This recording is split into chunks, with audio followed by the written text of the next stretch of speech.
everyone, and welcome back to Casual Climbers, the podcast by and for beginning hikers and those who may not quite be physically ready to tackle the Appalachian Trail.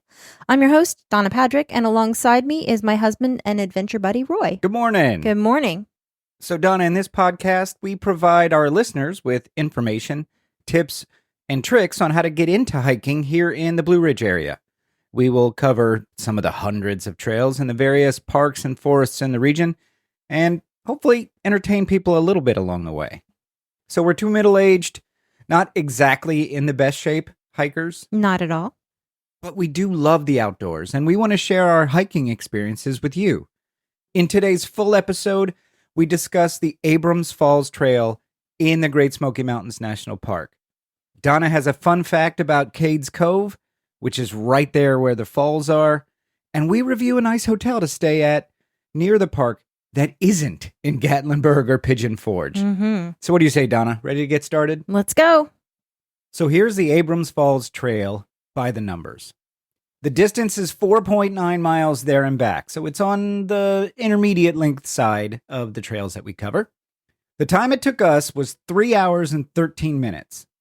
Now, 2 hours and 9 minutes of that was moving time. So you can see we spent over an hour either braking or down in the Abrams Falls pool area, which we're going to talk about here in a minute. The lowest point was 1,400 feet.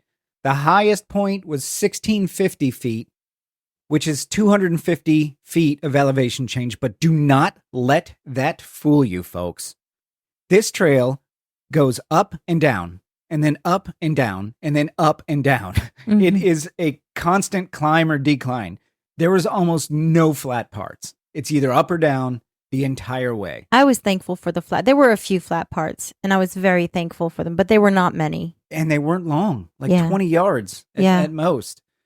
And the friendliness, it's very rocky and rooty in places. It's wet. Sure-footedness is required, and pets are still not allowed. That's sad to me. To get there, you're going to search for Abrams Falls parking area on whatever map app that you use. Now, Abrams Falls is located in Cades Cove, which Donna's going to talk about a little bit more in her fun fact. It's in the Great Smoky Mountains National Park. This is a very popular area. Cades Cove is the most popular area in the park, and this is a very popular hike, as we saw. There's a good deal of parking there, though. There is a problem in the parking area.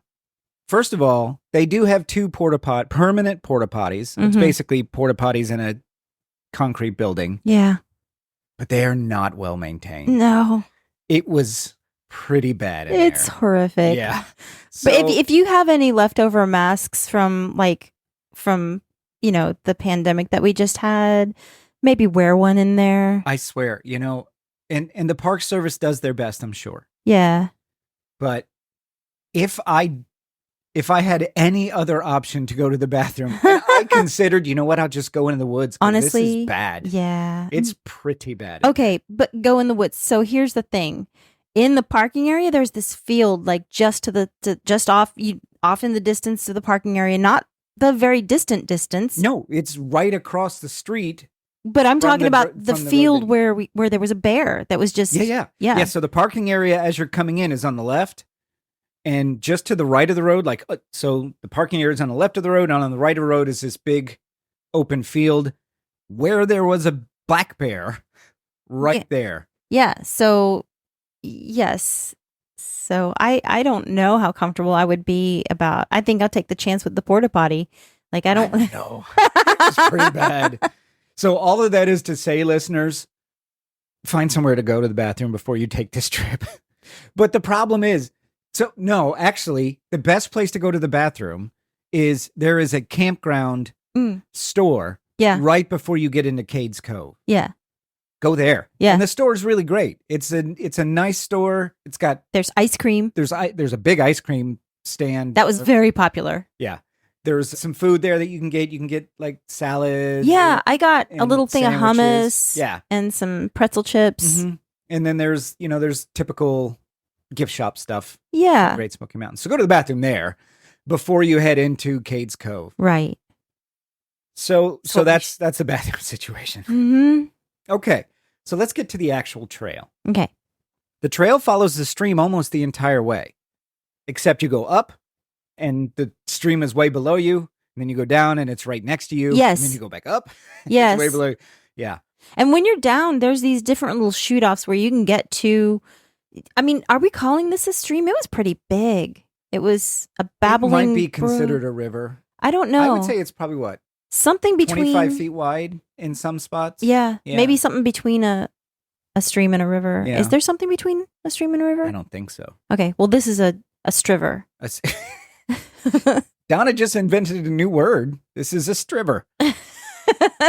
But it's really nice. Yeah, we, in the spots that are lower, we got our feet down into the water. Yes, and taking pictures and... Yeah, all the pictures that we took are in there. You can get to our website, our new website, casualclimbers.com, or you can search Casual Climbers Podcast on Instagram. Our website pulls the photos from Instagram into it, so you can see them in either place. Yeah.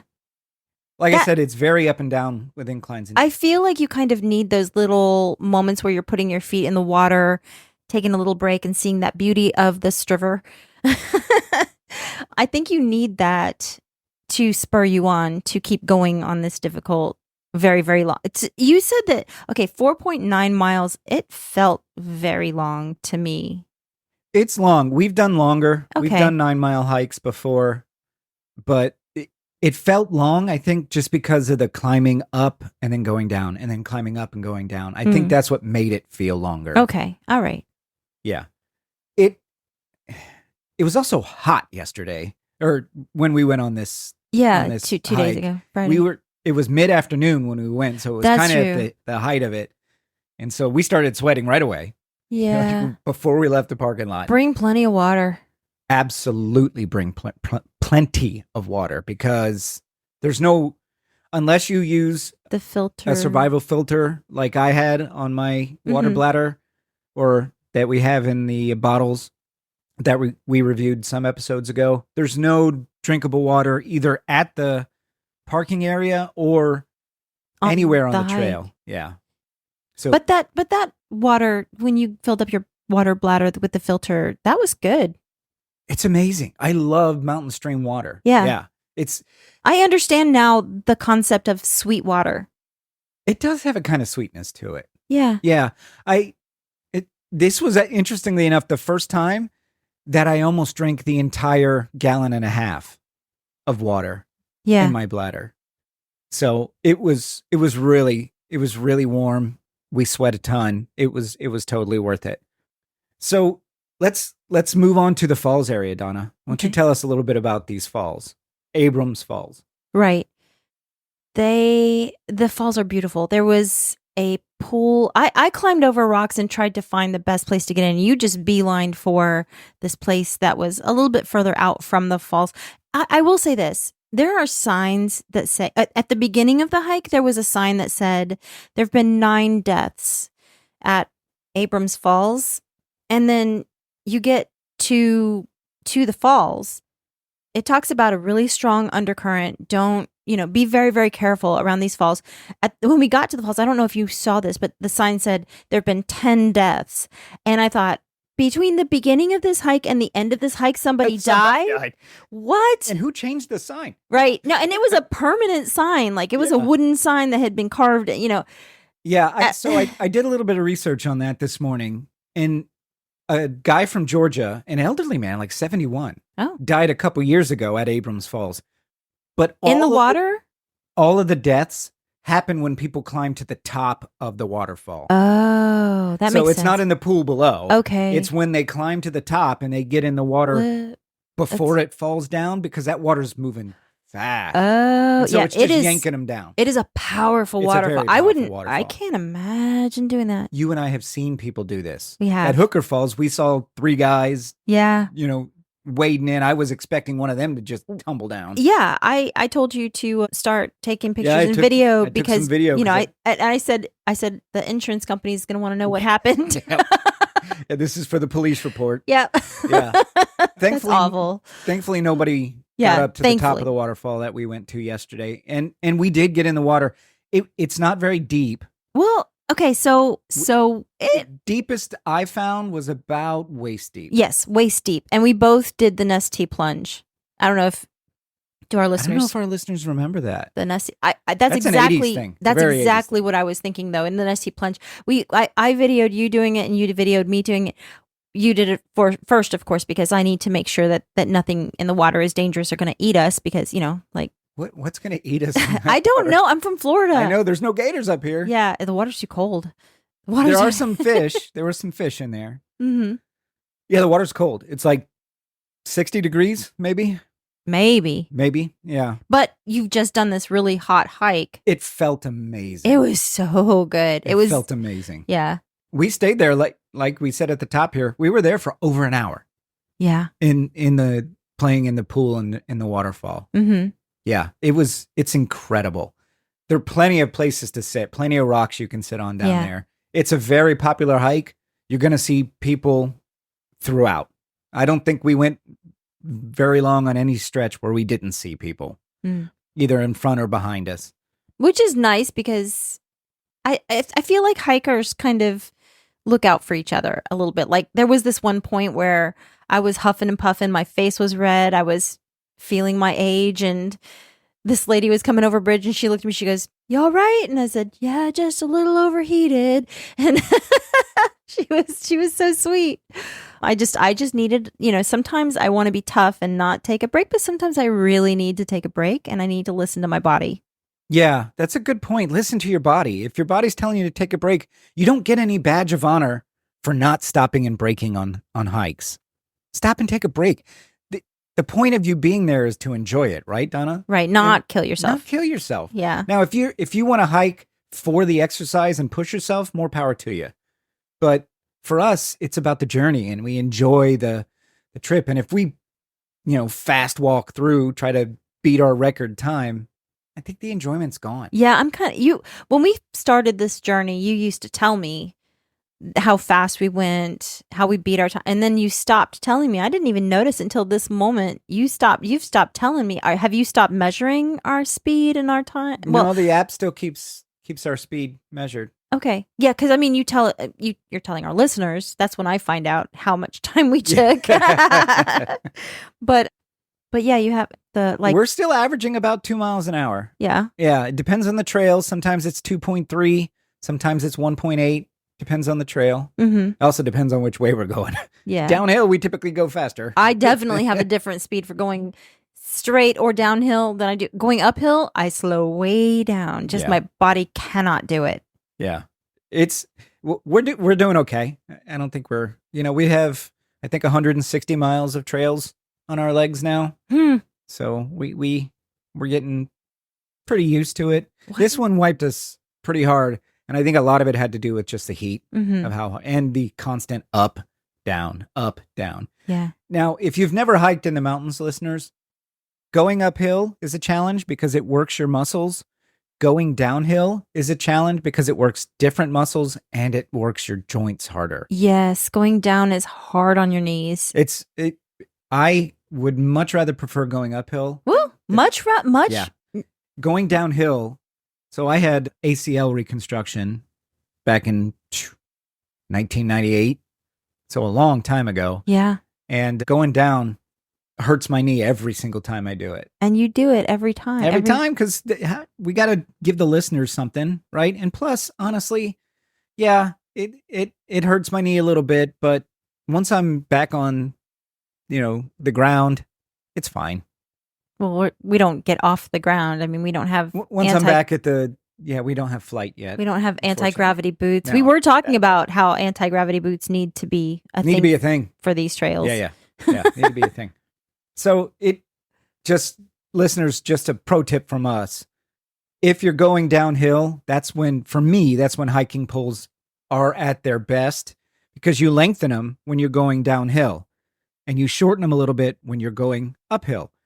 And by lengthening it, it gives you more leverage. So you can take some of the pressure off your knees, and it gives you an extra added balance. That's an excellent point. I brought both poles on this hike just because of the distance of it.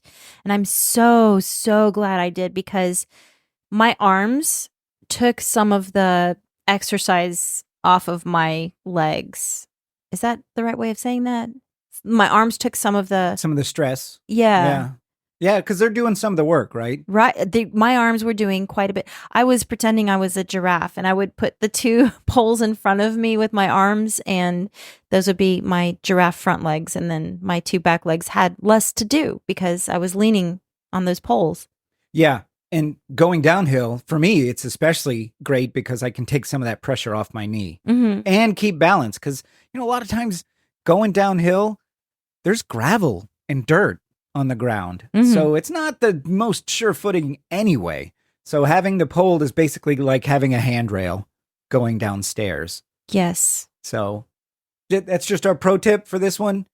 If you're going uphill, your pole should be shorter. If you're going downhill, your pole should be taller. And typically your pole, if you're just walking in a straight line, your pole should be at a height to where your elbow is at a 90-degree angle. But as with everything, whatever's comfortable for you. Yeah, you do you. Yeah. Also along this trail, Donna, there's 3 log bridges. And you hate those log bridges for some reason. I don't hate them. I feel like I'm risking my life every time I'm going across them. I don't like when anybody else is on the log bridge when I'm on the log bridge because I'm Shrek, I'm looking down. There's one that's actually pretty high. Yeah. It's probably 20 feet high. There's a couple of them. And so you've only got one handrail on one side of these. It's just a downed log that they've flattened on the top. Yeah. So you have room to put one foot in front of the other to get across it. A little bit more room, like 1.5 of my, maybe 2 feet would fit if I took the time to really measure. On average, they're probably about 12 inches wide. I'm going to get across. Yeah. That's just it. Yeah. So I'll try to describe what they are, listeners. Did we take any pictures of them? I did. Okay, and good. They're in the trail photos of episode 24. By we, I mean you. Go to you. our Instagram and look for Abrams Falls. You'll see a picture of Donna gingerly crossing one. Very gingerly. But basically what they are, it's a big tree trunk. That's probably about maybe 18 inches in diameter. And it's cut, not quite in half, but it's cut to where there's the flat top and it's stretched across the span. So you're walking across the flat top of a log. And most of the time, we have encountered some log bridges that have not had a handrail, but most of the time there's a handrail coming off of it that the park officials have nailed or screwed to the tree that help you. There's only ever one. I've only ever seen one side. The other side is usually open. Yeah. Yeah. Which is super, super, super scary to somebody like me. But yeah, so there's 3 of them here. One of them very tall. Yeah. One of them very tall, one of them medium tall, and one of them not as tall.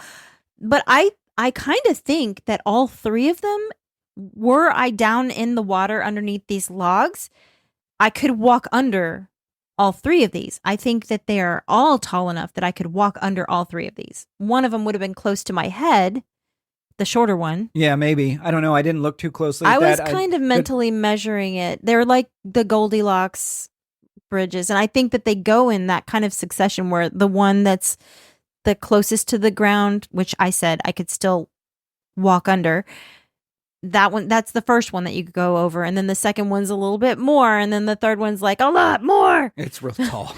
It is. I felt on that real tall one that they probably should have put a second handrail in. Heck yeah. Because if you fall, you are hurting yourself bad. Don't fall. Just don't fall. Bad. Don't fall. So the falls themselves, they're only 20 feet tall, according to the Park Service.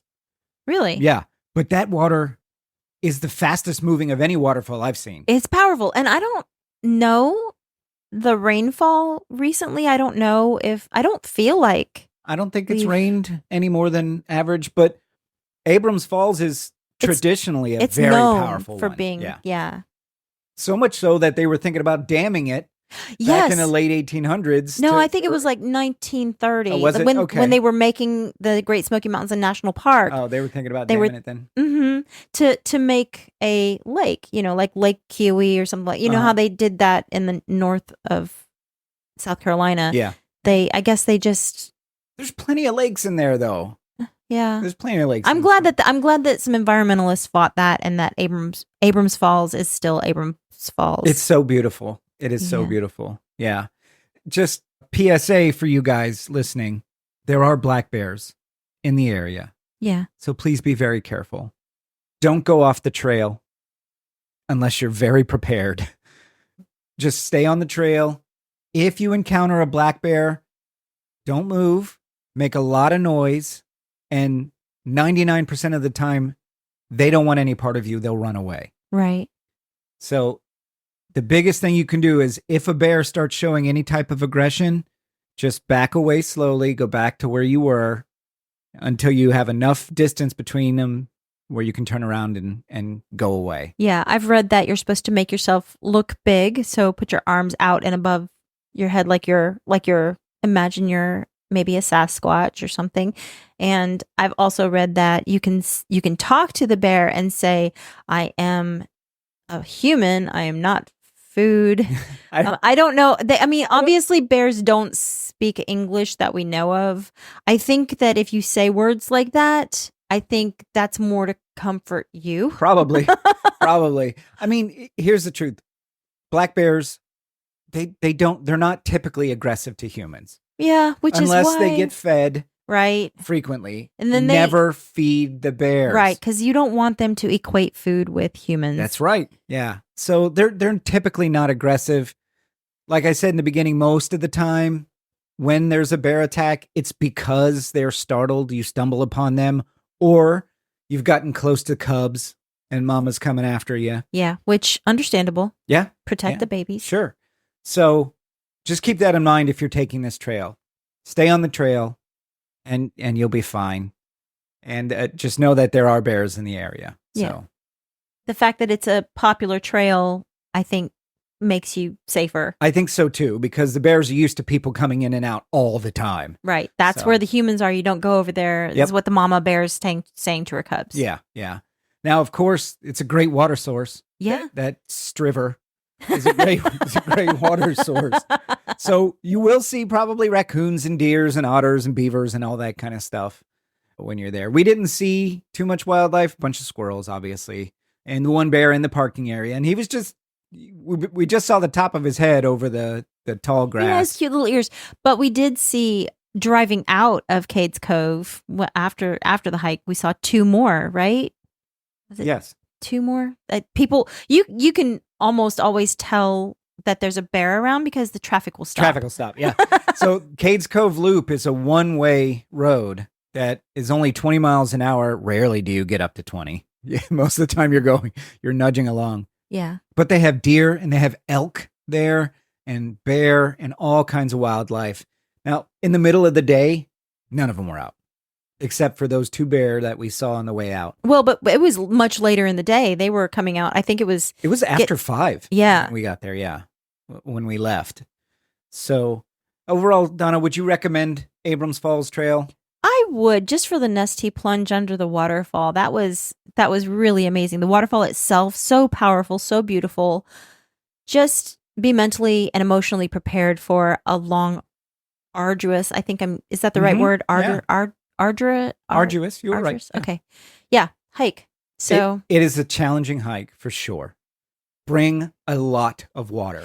That's a tough thing because it's a long hike and bringing the water is going to add weight to what you're bringing. So I actually thought in terms of, I had wished that I brought those water bottles that we have. Yeah. Because then you could just bring half the water you need or none of it. Or none of it. You just fill it up at the beginning and then fill it up as you need it because the stream is almost always there. Yeah. The striver is almost always there that you can get to. Yeah. So, I mean, the filtered...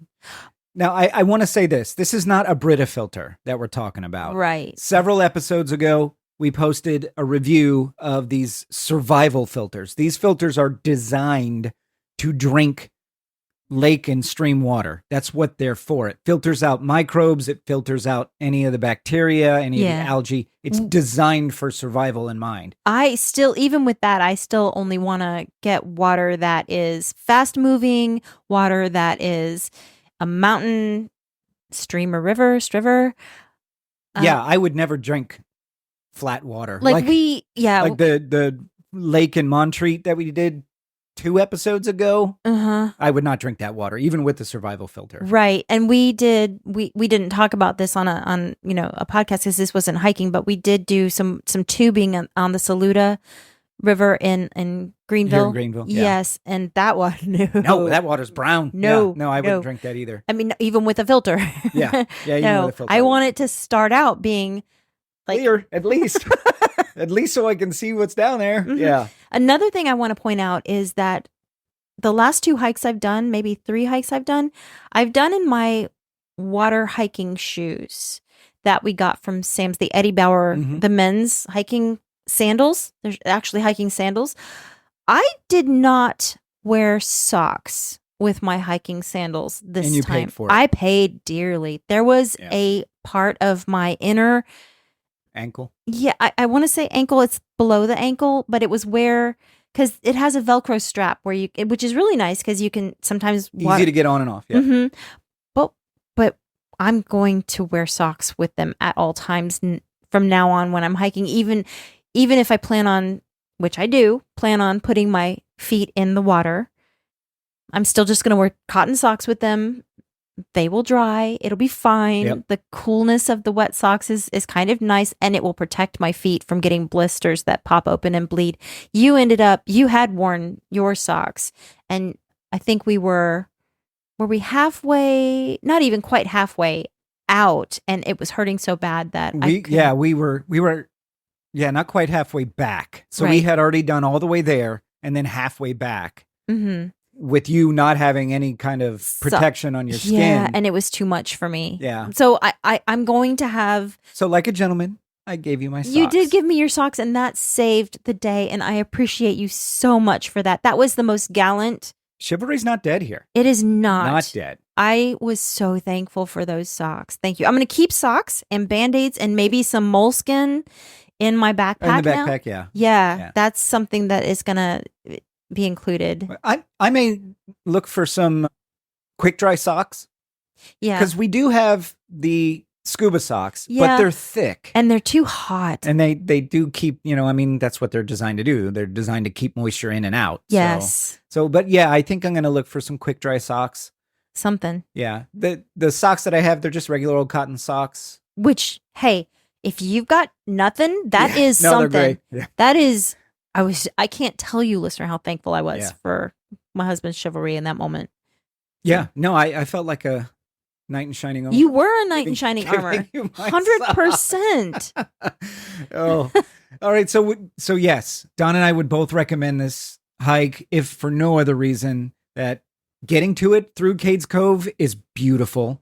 And Donna's going to tell you all about Cades Cove here coming up. Uh-huh. And Abrams Falls itself is just spectacular. You can get in the water and it feels great. Yeah.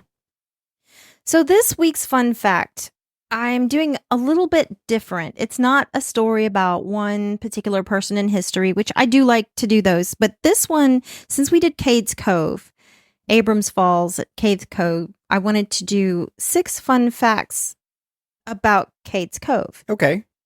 So Cades Cove's spectacular. it really is. Yeah. And there's so much to learn about it. There's so much uniqueness and individuality to it. The most visited place in the Great the Great Smoky Smoky Mountains. National Park. Yeah, 100%. So number 1, the first fun fact. It's the Great Smoky Mountains in Tennessee. You would think that Indians or Native Americans or Cherokee in particular would have lived all over that land. I would think so. Sure. Yeah. Cades Cove, there's no evidence that Cherokee lived there. They did hunt there.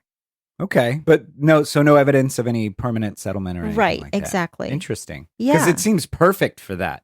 It does, and it was perfect for the The white settlers that came in. the European settlers, the first to establish residency there. I wonder if it was maybe hallowed ground or something. Oh gosh, it could for have been. the Yeah. Cherokee. Yeah, maybe I it don't was know. burial or something, or Hopefully- just spiritual of some kind. Yeah. Hopefully it didn't, anger them when the European settlers came in. I don't think it did, though. Okay. But yeah, so no American Indians ever lived in Cades Cove that we know of. So number 2, Cades Cove's first name was Cades Cove, Kate. apostrophe S. Cade, like the lady. Mhm. Okay. Cades Cove had several names over the centuries. The Cherokee Indians once called this area Tisayahai, or Otter Place. It had a lot of otters. I can see why. There's that fairly deep river that goes through there. I don't know why, but I just always thought of otters being in more warm climates and maybe less mountainous climates. But yeah, I this- mean, we this don't see place- a whole lot now, but yeah, this place had a lot of otters. So when the European settlers moved in, they changed the name to Cades Cove in honor of Chief Abraham of the Chilhowie tribe's wife, Kate. The Chilhowie tribe, Chief Abraham of the Chilhowie tribe. had a wife named Kate, Exactly. and the European settlers came in and said, "Hey, we're going to honor this lady." I wonder if she was nice to them. Well, and also remember that the Cherokee very much honored and revered women. Yeah. So I'm wondering If Chief that tribe Abraham didn't as well. was like if she co-led. Oh, probably. Yeah. Yeah. But they very much honored women in general. And also Chief Abraham was, I think, well liked because Abrams Creek was named after Chief Abraham. Nice. Boy, they just really honored that guy and his family. Yes. Yeah. Named the whole cove after it, and then and the falls. Mm-hmm. They misspelled his name though. Yes. Because it's Abrams, Abrams, and his name is Abraham. Right. Well, I think that's, short for. I mean, I guess it's how hard is it to put an extra HA in there? But listen, this is Tennessee. this is You've Tennessee in the 1700s. So I have an Uncle Dub. Well, he passed, but he was my mother's only brother, and his name was Walter. His name was Walter. Yes, and my whole life did not know why we called him Uncle Dub when his name was Walter until you said, "Well, Dub because W. That's short for W." So this is Tennessee. This is where names fluid. Yes. Okay. Yes.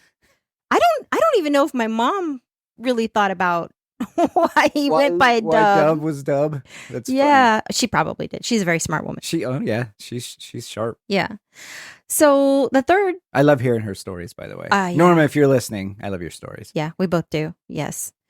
So fun fact number 3, the John P. Cable Mill was not the first Cades Cove mill. So I don't know how many of our listeners know about the John P. Cable Mill that is at Cades Cove. I'm going to guess none.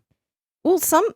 Maybe. I mean, maybe we have some very up on Cades Cove followers. Historical.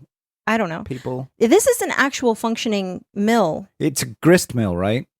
You know Does what? it say? I know sometimes back in the days, mills, which basically they use water turbines to power a big stone wheel.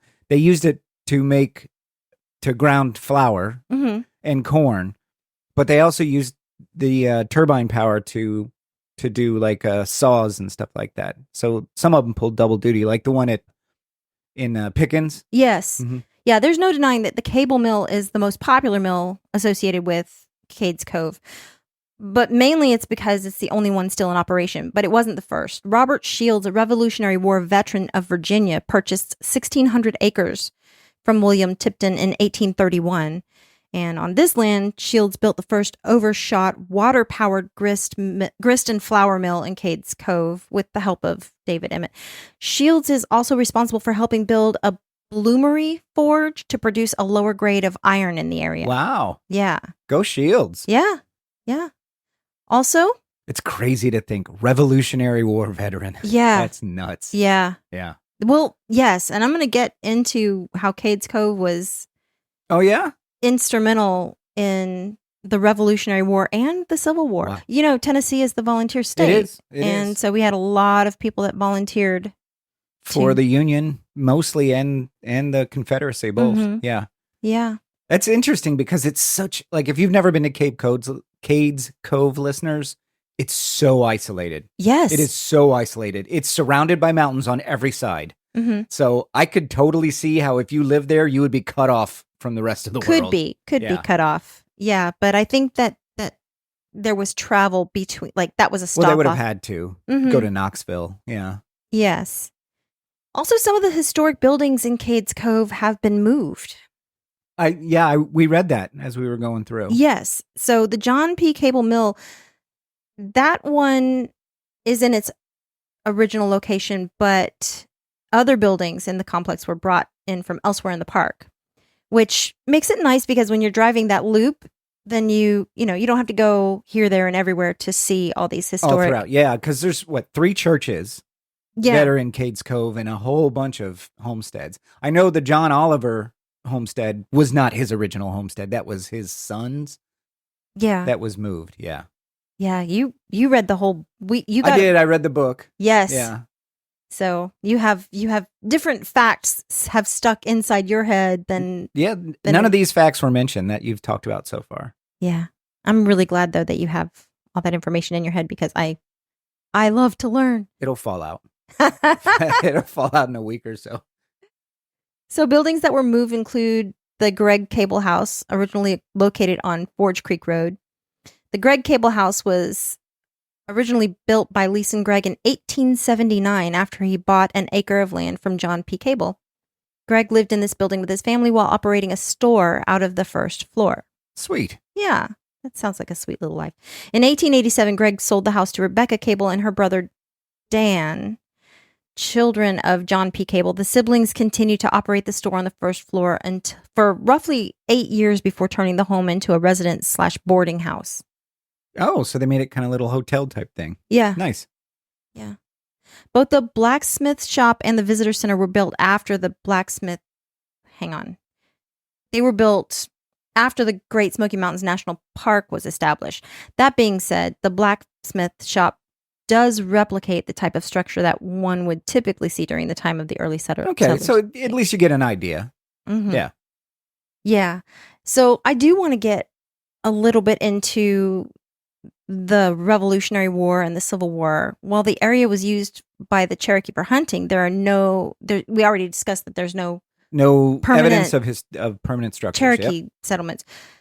Instead, it was the arrival of the Euro-American settlers in 1818 that marked the beginning of a new chapter in the valley's history. By 1850, the population of Cades Cove had already exceeded 685 people. That is a lot for such a... I mean, it's a big area. Let's not make any bones about it. Yeah. But given its remoteness, yes, the fact that there was almost 700 people is pretty impressive. Right, from 1818 to 1850, basically 1820 to 1850. Yeah.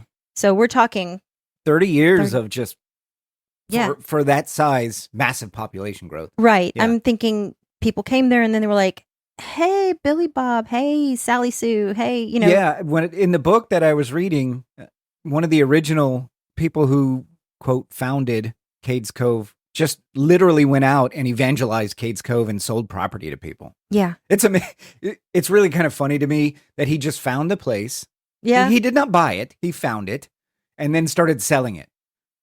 You can't do that today. Oh, here's a place I found. I'm going to start selling it. Yeah. Like, I mean, what did he spit on the ground and say, okay, this is mine. It's mine now. But I mean, I guess back in the day, you could do that. Yeah, I guess. So the significance of Cades Cove, it was significant during the Civil War when it became a strategic location for both Union and Confederate forces. The sprawling landscape and proximity to key transportation routes made it an attractive target. As a result, the valley witnessed pivotal moments and intense conflicts that shaped the outcome of the war. So there's a quote by historian Dr. Emily Anderson: Cades Cove holds an extraordinary place in the annals of American history, with its involvement in both the Revolutionary War and the Civil War, serving as a testament to its significance in shaping the nation. It's really impressive to hear that, because as we've said many times, this is a remote location. Yes. This is not an easy place to get to, but I can see it because it kind of is smack dab in the middle between Chattanooga and Knoxville. Yeah. So I could see how there would be a trade route, but again, it's surrounded by mountains on all sides. Yeah. I can't imagine it would have been easy to get in and out of. Yeah, and the bears.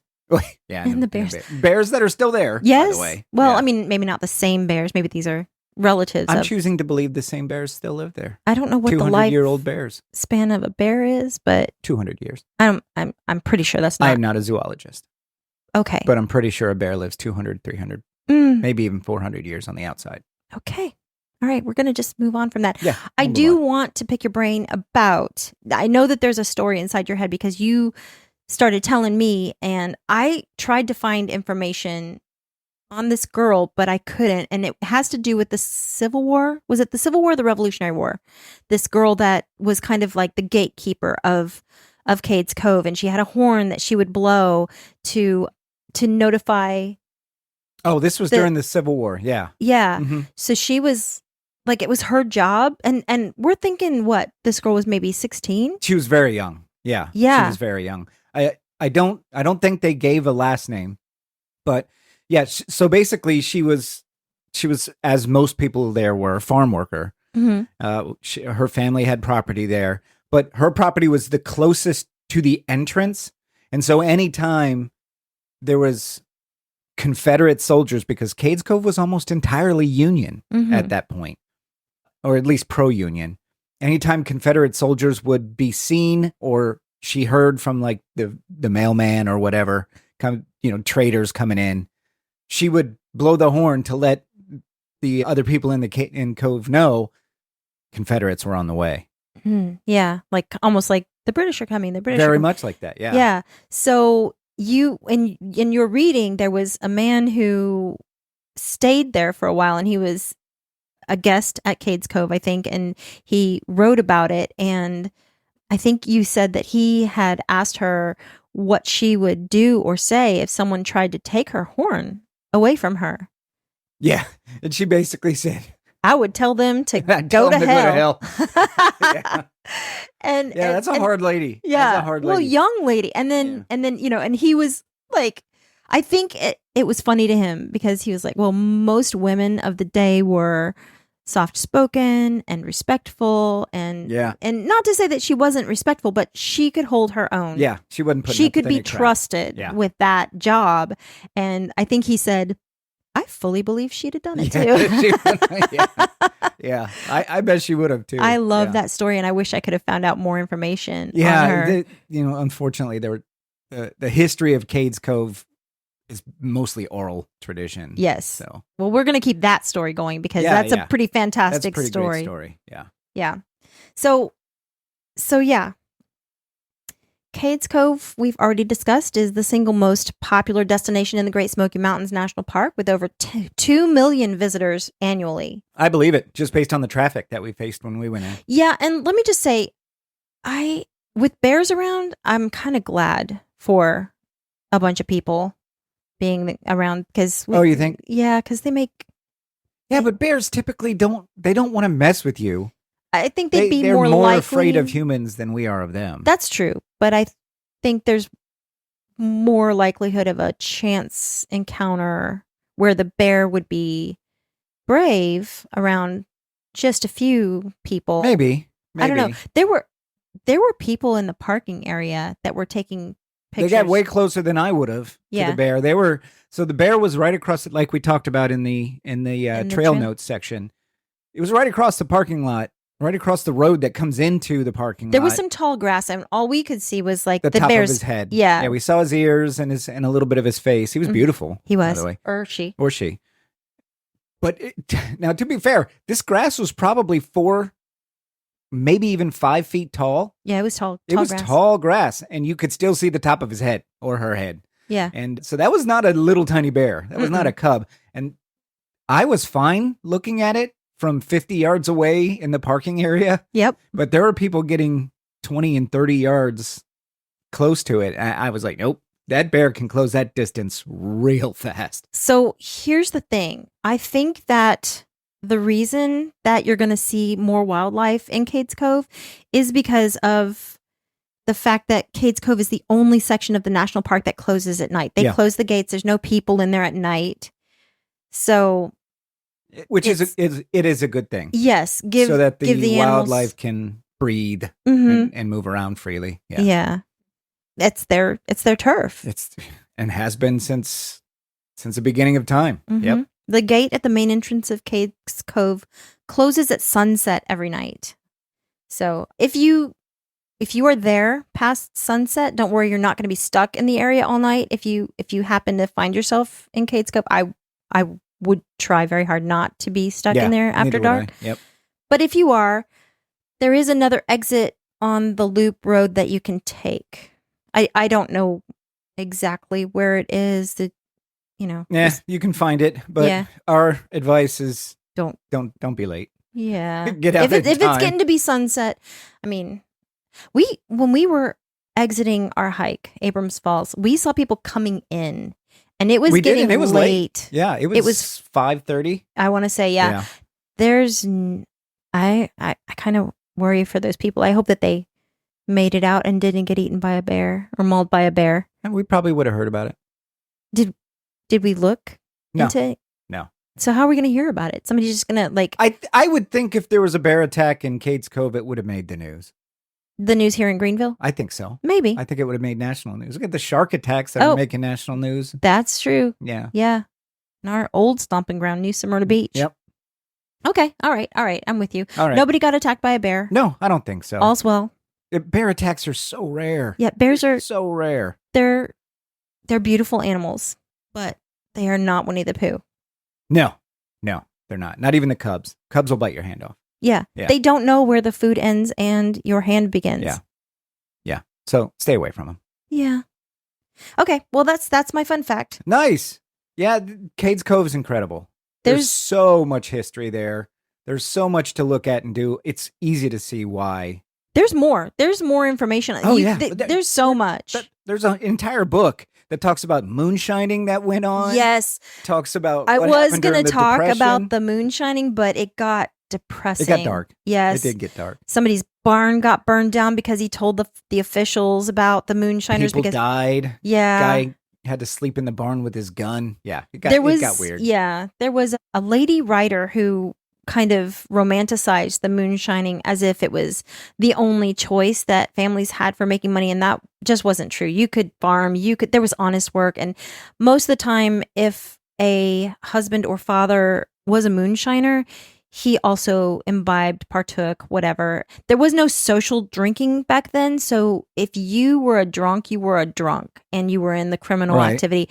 And I think probably most of the Cades Cove residences were good, Bible believing. I mean, for a tiny little area, there were 3 churches. Yeah. So, yeah, it was clearly important to them. Yeah. So, but yeah, moonshining did happen. It happened.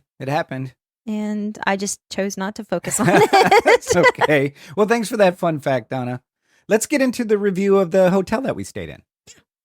So our review this week, Donna, is the Tremont Lodge and Resort right there in Townsend, Tennessee. Mm-hmm.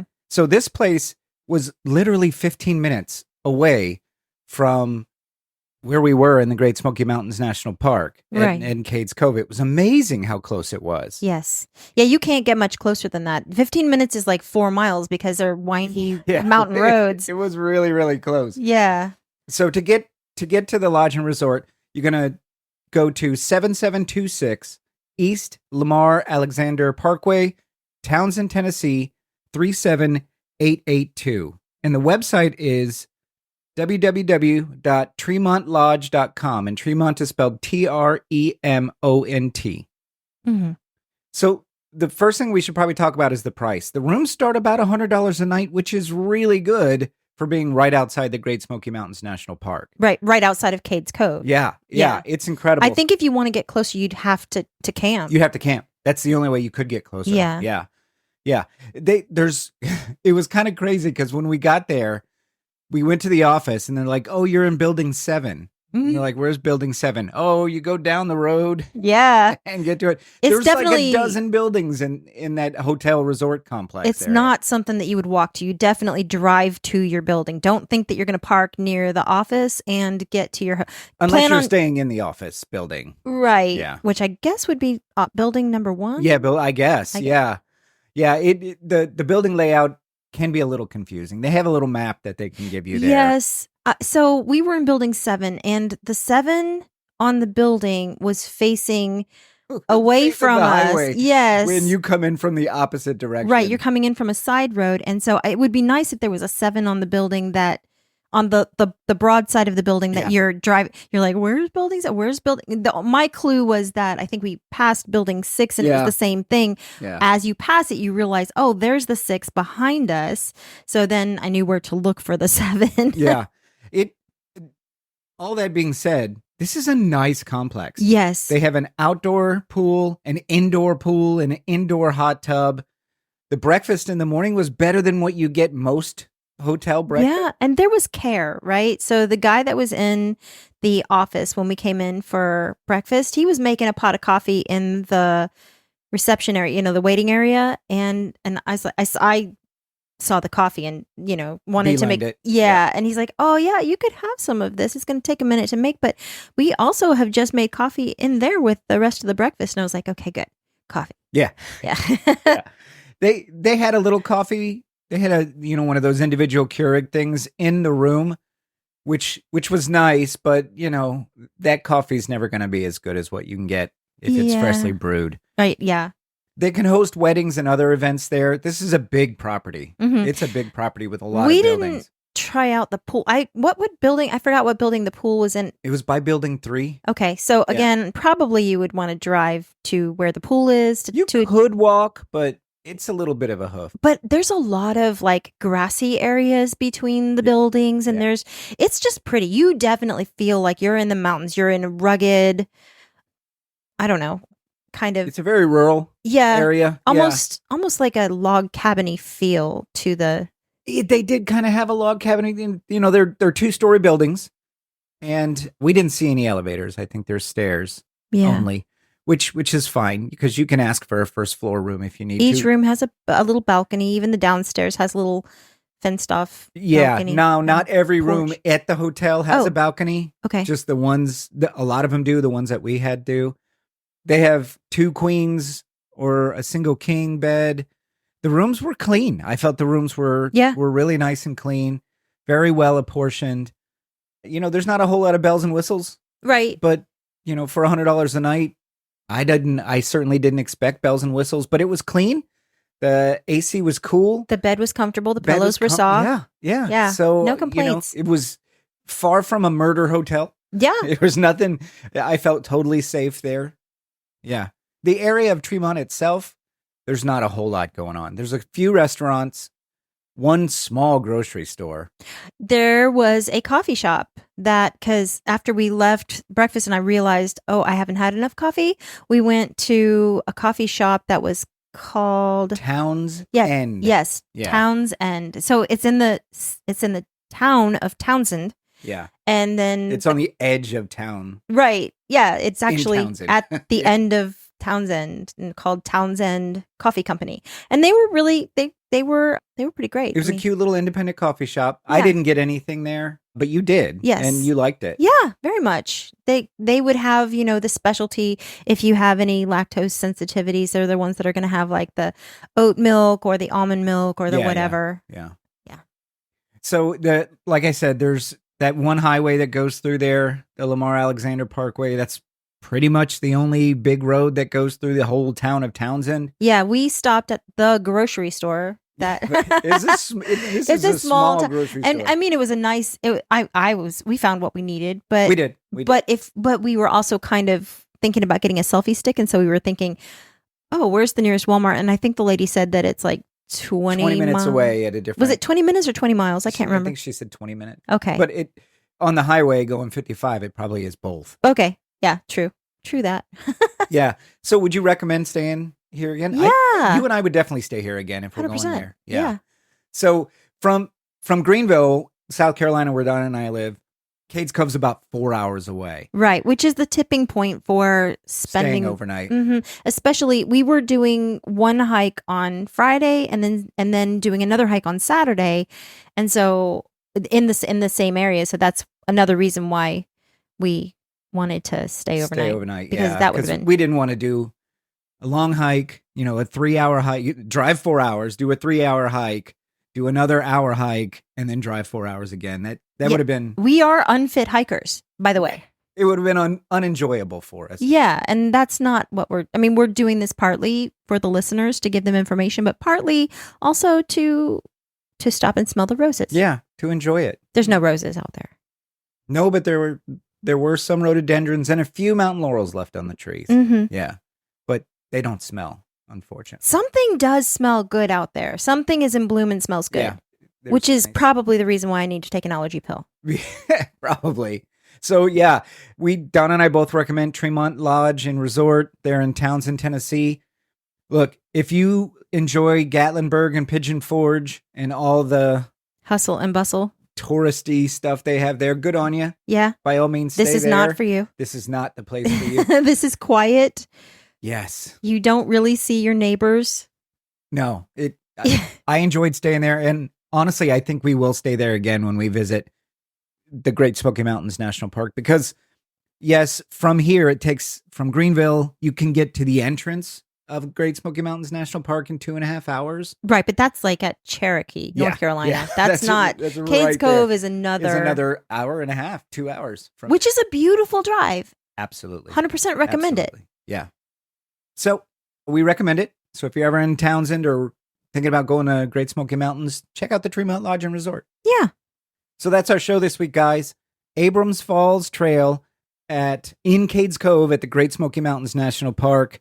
It was really, really great. A true highlight. One of our favorites of all the trails that we've done. It's a bit challenging just because it goes up and then it goes down and then it goes up and then it goes down.